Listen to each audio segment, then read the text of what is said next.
What's something you're suffering from? A grief or pain that feels like it might overwhelm you and drown you? Is it addiction, anxiety, depression, death, abuse, hatred? Maybe you just can't shake the heaviness of the sorrow and suffering that seems to choke out every corner of the world. And you might be sitting right now and wondering, how could God let this happen? One of the things that makes God God is his might and power.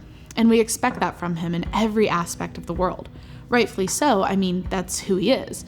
But there's another name for Jesus that I think gets missed a lot: Son of Suffering. There's a book of the Bible called Isaiah, which was written by a prophet about the coming of Jesus and all that he would endure for us. In chapter 53, Isaiah writes it all about the pain and suffering that Jesus would willingly go through so that we could be restored back to a relationship with him. I highly recommend that you read the full chapter for yourself, but here's a passage I think really resonates with the name Son of Suffering.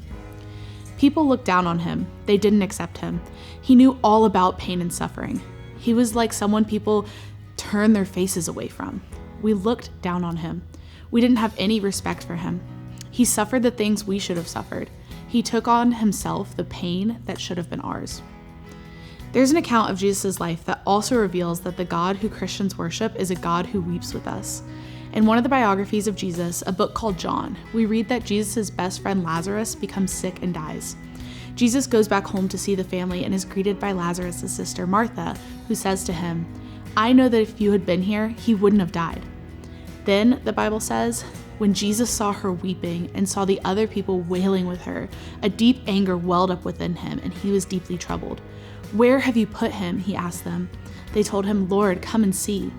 Then Jesus wept. God sees our pain, and he doesn't just see it and shrug it off. No, he grieves with us in it. He feels it as if it's his own pain, because it is. The story of Lazarus doesn't end there. In fact, Jesus does something amazing that reveals a promise of hope and healing and redemption. And I hope you'll check out Pastor Jonathan's message from this weekend to hear more about that.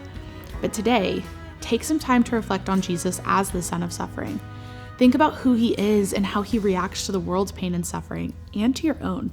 And if you aren't a Christian, or you're still figuring out where you land with all of this, I hope you know that he still sees you. He's waiting with open arms to meet you in whatever pain you hold.